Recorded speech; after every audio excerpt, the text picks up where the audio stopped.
Welcome to Smart Stock Watch, your go-to channel for in-depth financial analysis. Today is May 1st, 2025, and we're diving into Everest's first quarter earnings report. Everest, a global leader in property casualty and specialty reinsurance and insurance solutions, has just released its Q1 2025 results. Joining us today is John, senior analyst from Smart Stock Watch. John, thanks for being here. Thank you for having me. It's a pleasure to be here to discuss Everest's latest financial performance. Revenue and profitability overview. Let's start with the top line. Everest reported a net income of $210 million and a net operating income of $276 million for the first quarter of 2025. The gross written premium was $4.4 billion, but the combined ratio was 102.7%. John, can you break down these numbers for us? Absolutely. The net income of $210 million reflects a significant decrease from the previous year's $733 million, primarily due to higher catastrophe losses. The gross written premium saw a slight decrease of 2% year over year.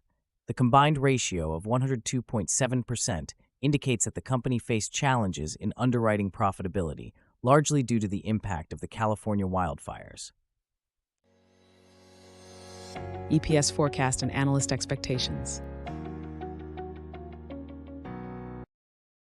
Analysts had forecasted an EPS of $7.46 based on a survey of 6 analysts, but Everest reported an adjusted EPS of $6.45. John, what does this mean for the company and its investors? This miss on the EPS forecast suggests that Everest's earnings were impacted more than expected by the catastrophe losses. The adjusted EPS of $6.45 is below the forecasted $7.46, indicating that the market might react negatively. However, it's important to consider the context of the high catastrophe losses this quarter, which were the highest in over a decade. Operational efficiencies and future outlook. Despite the challenges, Everest's net investment income improved to $491 million, and they reported an operating cash flow of $928 million. They also repurchased $200 million in common shares. John, how do these operational efficiencies play into Everest's future outlook? These figures highlight Everest's strong cash flow management and investment strategy. The share repurchases indicate confidence in the company's long-term value. CEO Jim Williamson expressed confidence in achieving return objectives, emphasizing disciplined catastrophe risk underwriting and strategic opportunities in property and specialty lines. This positions Everest well for future growth, despite the current setbacks. Risk management and strategic initiatives.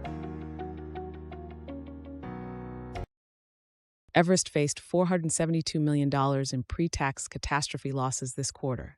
However, the attritional combined ratio was 90.2%. How is Everest managing these risks, and what strategic initiatives are they focusing on? Everest's disciplined approach to risk management is evident in their attritional combined ratio, which excludes catastrophe losses. The company is on track with its strategic plan, including the U.S. casualty remediation, which is expected to complete later this year. They are also capitalizing on opportunities in property and specialty lines, which should help mitigate future risks and enhance profitability.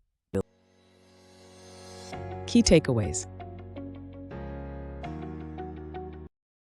In summary, Everest's Q1 2025 results reflect the impact of significant catastrophe losses, but the company remains resilient with strong investment income and strategic initiatives.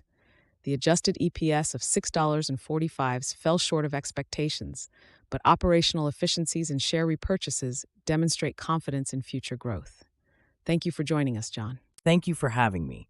It's been a pleasure to discuss Everest's performance and outlook. Thank you for watching Smart Stock Watch. Don't forget to like, share, and subscribe for more financial insights. We'd love to hear your thoughts on Everest's performance in the comments below.